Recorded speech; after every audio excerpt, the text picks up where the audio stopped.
I want to share my experiences from my recent trip to the newly liberated territories of the Russian Federation in the Donbass. My journey took me to Mariupol, Tokmak, Berdyansk, Melitopol, and the Zaporozhye nuclear power plant over my 7-day trip, providing me with firsthand insights that starkly contradicts the lies and the narratives that have been propagated by the mainstream media and the Western political elite here. The following 3 points that I have laid out here are based on my observations, and they reveal a very different reality to what is promoted here in the West. Number 1, Ukraine is not seeking an end to this conflict, but is instead trying to escalate it in an unthinkably dangerous manner. Number 2, the people of the Donbass do not want to remain under Ukrainian control, but instead hold a great admiration for the Russian Federation and for President Putin.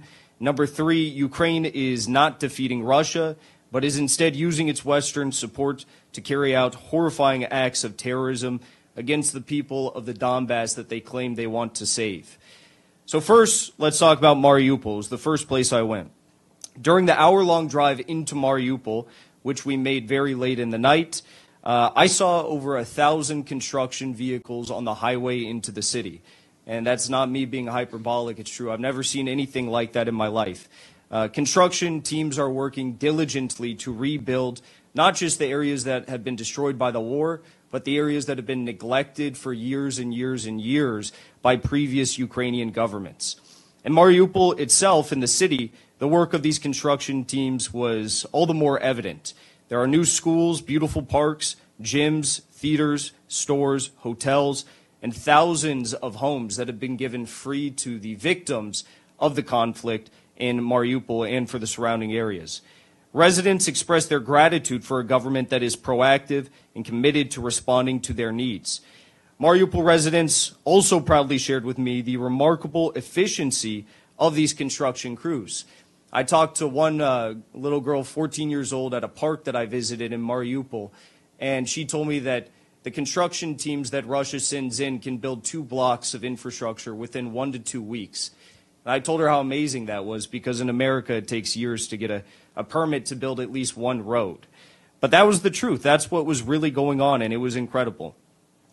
The massive reconstruction effort essentially shows a nation that is actually committed to rebuilding and supporting its people, which is something that we have long abandoned in this country with our government. Next was my visit to Tokmak. This was located about 15 kilometers from the front line, and this was a very stark revelation for me. Contrary to the claims that Ukraine seeks to save the people of the Donbass from Russian invaders, the truth was far different. The truth was that I witnessed a horrifying campaign of terrorism against innocent civilians living in the city of Tokmak.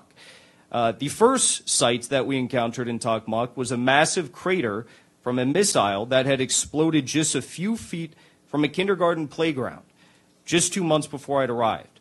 The windows of the kindergarten were completely shattered, and there was glass all across the schoolyard. In addition to that, we also went on and moved 1 street over, where we saw a civilian building that was hit by a U.S. ATACMS missile. This was nothing new for the people there, because just the street over, we saw another building that had been hit by a U.S.-supplied ATACMS missile 2 weeks after. And there were 2 civilians that were killed in this attack. Several others were injured. I had the opportunity to climb all the way up to the top of that second building that was hit by a U.S. missile.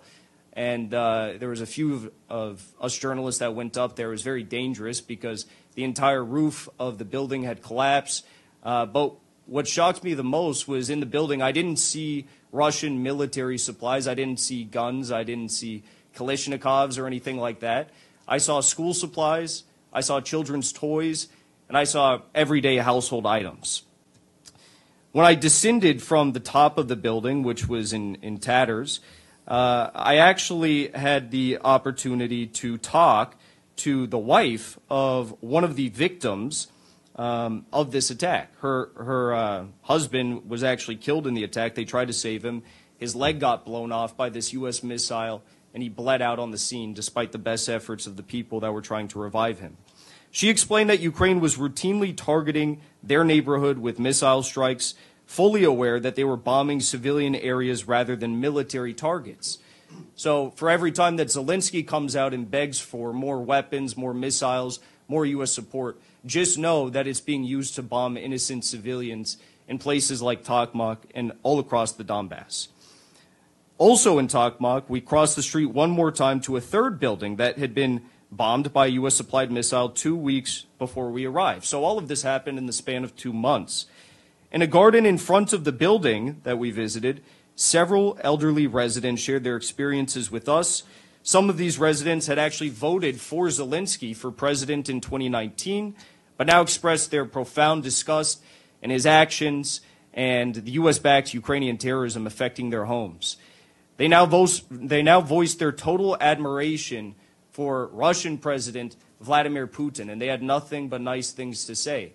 There was one old woman who barely spoke Russian. She was speaking Ukrainian, and she said one thing in Russian. She said, "Ya tebya, President Putin," which means "I love President Putin."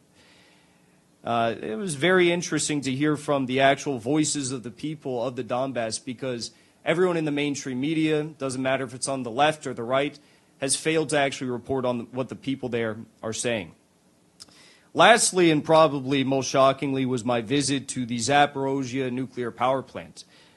This power plant has been in the news quite a bit recently. It's the largest nuclear power plant in all of Europe. It has 6 reactors, none of which are operational at the moment. But what I saw there highlighted the grave risk posed by Ukraine's military actions above everything else. Despite the plant being just a few kilometers away from the front line, we were very close to the front line. Thousands of heroic workers continue their duties at the plant each and every day. 95% of these workers worked at the plant when it was under Ukrainian control.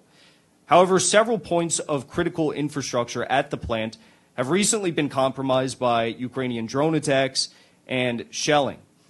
In fact, the director of the plant gave me this right here. This is a fragment from one of the drone attacks on the plant that occurred just feet away from where the reactors lie in the ground. So, he said it was my taxpayer dollars that did this, so I got to keep the fragment. I was very appreciative. One other very alarming sight that I witnessed at the Zaporozhye nuclear power plant was a missile from the United States, which was lodged halfway in the ground, just 100 feet away from the plant's nuclear storage facility. This reckless attack could have led to a catastrophic nuclear disaster, endangering millions of lives.